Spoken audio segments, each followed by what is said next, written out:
Oh, hi there. How are you doing?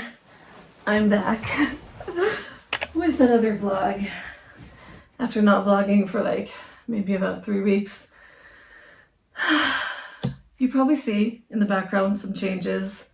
I could keep it a bit of a secret, but I've done a bit of a makeover to my room. It's not completely finished, but probably by the next vlog it will be. So you'll see a complete room makeover, but that's besides the point. I wanted to hop on the vlog train again because I haven't been uploading in the last few weeks. And I think it's because life got just a bit too crazy.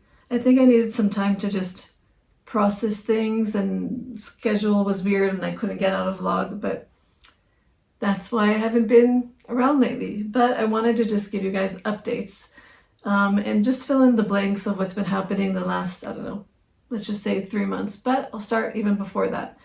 Most of you guys know that I live in Israel. For those of you that don't know that, Oriel in Israel, it's my name.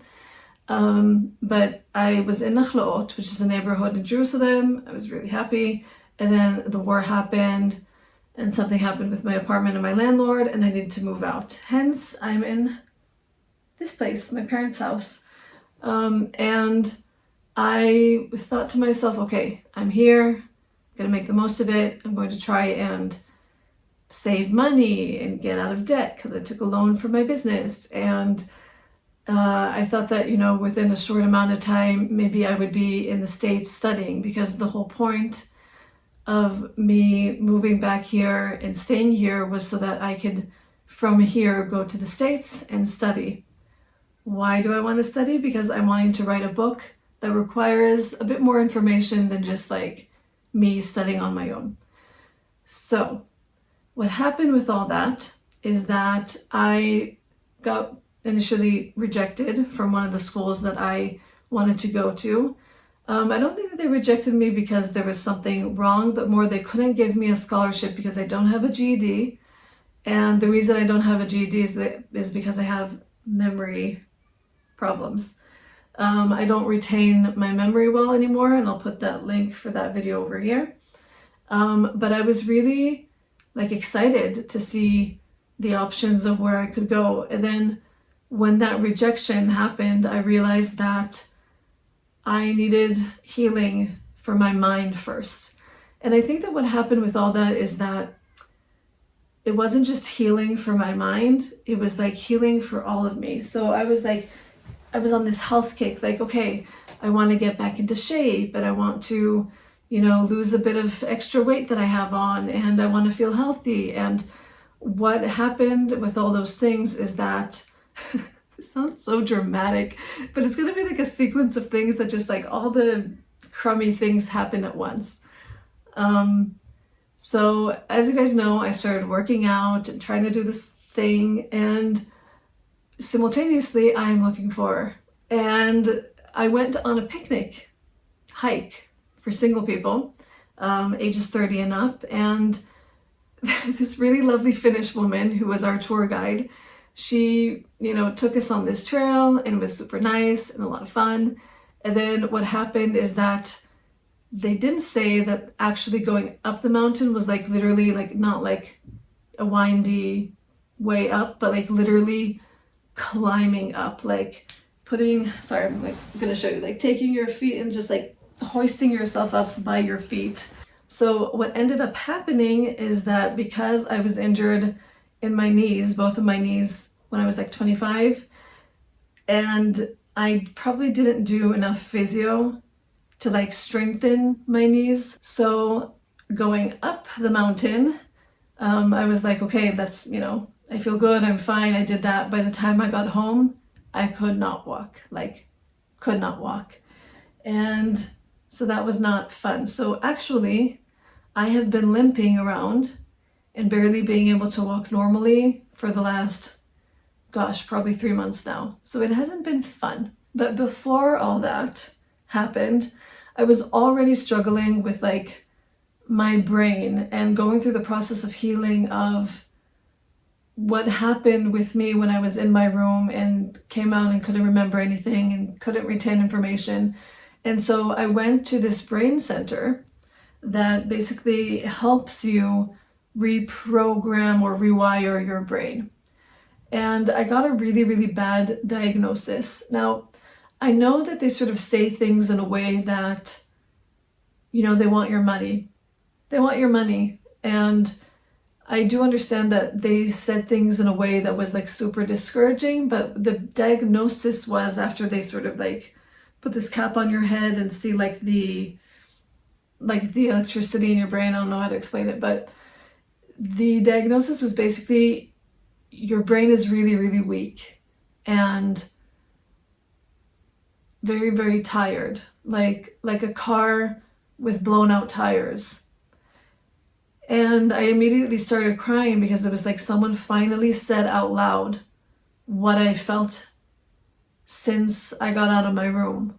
And that was a really hard thing to feel diagnosed with. And it could be that they're using language that, is exaggerated because they literally want to get your money. And the cost of doing this treatment is very, very expensive, and I literally can't afford it. And so I was very depressed about that. And then I think it was 2 days after, my cat was already missing, not Buttercup, but baby Milo. He was already missing for like 2 weeks or like a week or so. And then my sister found him dead. And so that was super, super hard. And I know this sounds like stupid in the sense of, I know that my cat wasn't a person, but like he's been with me for at least 10 years and in very hard times. And for me, baby Milo was a friend. And I don't want to talk about it that much because I'll get sad. But yeah, I loved baby Milo. And so that was sad. And then I got injured in my knees and I couldn't get rid of my brain fog and I couldn't work properly, and just a whole bunch of things at once made me feel like not capable, like everything was sort of hard. And simultaneously I wasn't getting a lot of work, and so I wasn't getting out of debt because I wasn't making a lot of money. I have this lawsuit that's sort of like looming over my head, and yeah, it was a lot and still is a lot. Simultaneously good things happened. My youngest sister got engaged and she got civilly married less than a week ago, which is super exciting. And to be completely honest, like, I need you guys to understand, I am 100% happy for them. Like, they're a great match and they're so happy together, and I wouldn't want to see my youngest sister with anyone else, and she's so happy. At the same time, I'm 33 and somehow my youngest sister is getting married before me. So I don't have like a chip on my shoulder like against her, but I am struggling with God of like, why haven't I found someone despite my efforts? And then going to that picnic hiking thing, it's like I didn't find anyone that was a good fit for me. I just went. And then even there I got out like sort of injured by it. And so everything sort of felt like, like not fun. So, okay. So that's one part. As I am sort of like limping around right now in life because I can't straighten my knees even, so everything sort of hurts, and it's been incredibly hot here, and so every time you're like limping everywhere, you're going super slow, and it's it's just a bit of a drag on life, and I got depressed by it. It's not easy to not be able to walk. You're away from the city, you're not seeing friends often, and everything just felt sort of blah. At the same time, I went to a naturopath because my mom studies naturopathy, and they told me to go and get my blood work done, which you guys should. If you haven't been doing it for a while, don't be like me. And I was basically found as to be a pre-diabetic. Now, I eat relatively healthy. Like, I don't eat like a whole bunch of junk food and a whole bunch of sweets, and like, it's true that I don't like exercise a lot, but they sort of found that, which is not good. And they don't know exactly if it's like, it could be hereditary because my mom and my sister got like gestational diabetes, and they found that I have very high cholesterol. So it's not necessarily things that you can like recognize on the spot that you know that you have. But anyways, that was sort of also like a shocker, like what? Like if I wouldn't have known, maybe I would have gotten diabetes and then that would have sucked, and like what's happening with my body, and like everything just felt like blah, like sort of haywire. Gosh, I'm giving you guys all like the bad updates. And then we have a family friend who I've known at least half of my life. His name is Yitshak, and he has been working in the Philippines doing business for like at least 7 years or something. And relatively recently he got engaged to Geneva Lopez, which she's a beautiful soul, and they did business together. And 2 weeks ago they went missing in the Philippines, with their car found by the side of the road, burned completely, but without them in it. And I don't know how much detailing I want to get into, but I'll link down below articles so that you guys can see. But the long story short is that Yitshak, our friend, so Yitshak is like, he's my brother's like best friend, and I've known him for half of my life, and every single holiday he was here at our house, and my dad was like a father figure to him, and he was like a son in our house, and like Yitshak is just Yitshak, you know? And anytime there was something like needed in the house, if my dad wasn't, you know, if he was sick or like whatever, Yitshak would come and do that and fix things in the house. And so they went missing. They were meeting up with someone that Yitshak he gave a loan to. And the whole thing was, if he can't pay off the loan as collateral, they would give them like a piece of land in the Philippines. And eventually what ended up happening, as far as we know, was that they were abducted, kidnapped, and murdered. And it's been 2 weeks, and our morning in Israel, I think last night for them, they eventually found them not alive. And for a week, I just couldn't function. I could barely work. I was extremely, extremely sad and super disturbed, because you know that, like, I knew that they were gone. I felt like, you know, like in the Philippines, what they do often is they'll ask for a ransom, because you think, okay, they're business people, they make relatively a lot of money for the Philippines, and so they would ask for a ransom, you know, but they didn't, because I guess they wanted to get rid of them so that they didn't have to pay that loan or didn't have to give them land in return. And so I'm not going to go into the details of it, but it's horrendous and it's gruesome. And it just changes what you think about everything in life, you know? I've never had someone that I've known be murdered. And sorry, it's getting so bright. And I can't compare this to what Israel is going through with the 7th of October, because it's not the same. But I did experience just a little tiny bit of how it feels like the anguish and the suspense of having someone you know missing, and knowing that something truly horrendous is happening to them or has happened to them. And you also know that you want closure for the family, even if that closure is horrendous, because the thought of not knowing what happened is also really torturing. And so I feel like I experienced just a little tiny piece of that, and I just can't even imagine what they're going through. And I understand why they're fighting like crazy to get their loved ones back. But either way, they found them today, and they're going to bring Yitshak back, and the funeral will be sometime this week, coming week. And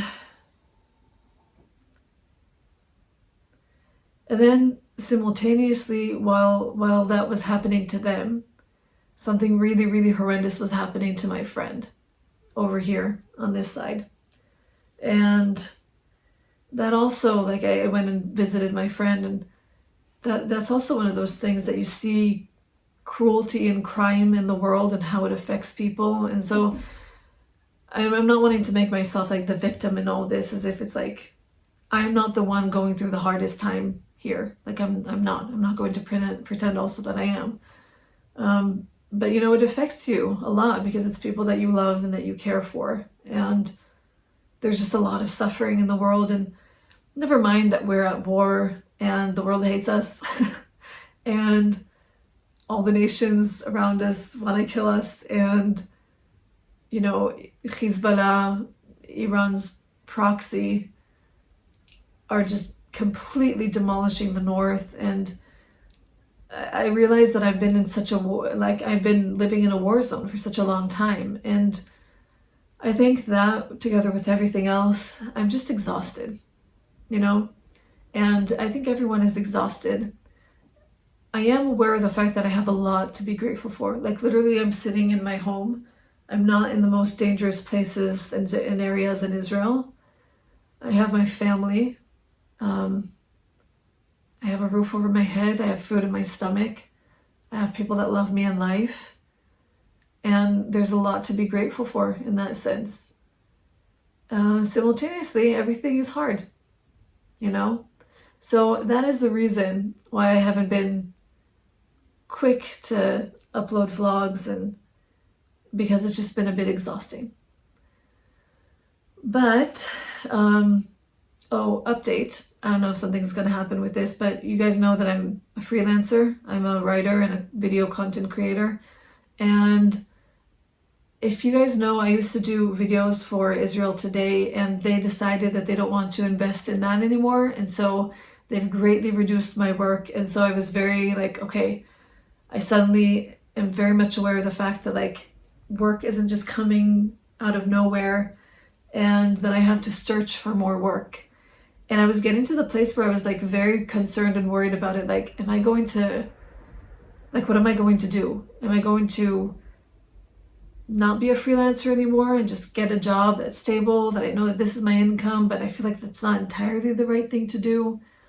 So I was getting worried about it, but I put out messages, though some of you guys might have seen on Instagram. Oh, also, if you don't follow me on Instagram, you're welcome to. I try to post there at least stories so you can see a bit of life in Israel and of my life. It's probably a lot of my cat, but you can enjoy him. It's Oriel in Israel, just like my YouTube is.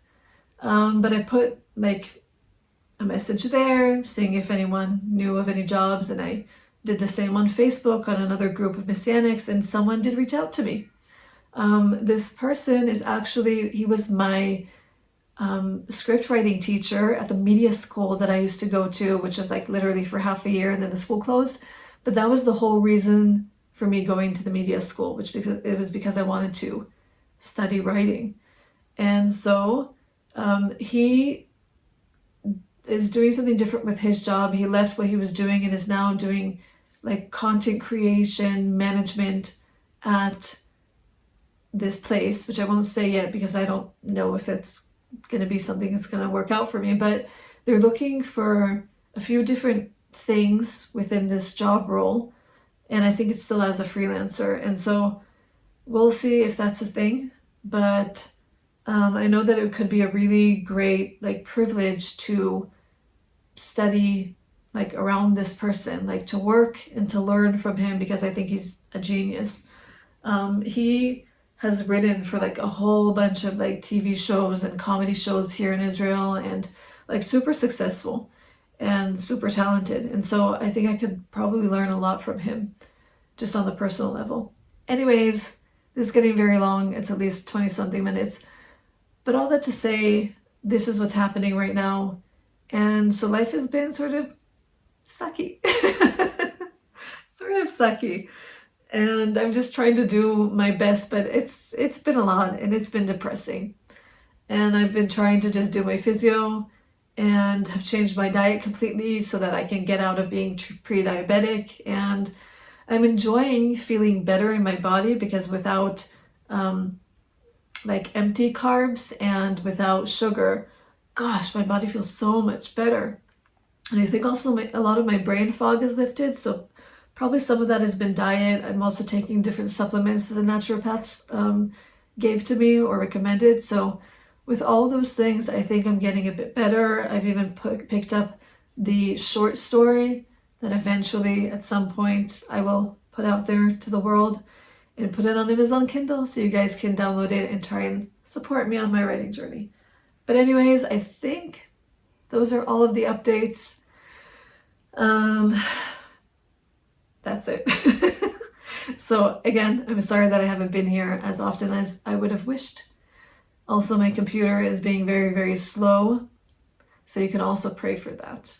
So yes, prayer request for a job and income so that I can live with dignity and also get out of debt. Honestly, I need a new computer because mine is, I don't want to speak death over it, but it's a bit falling apart.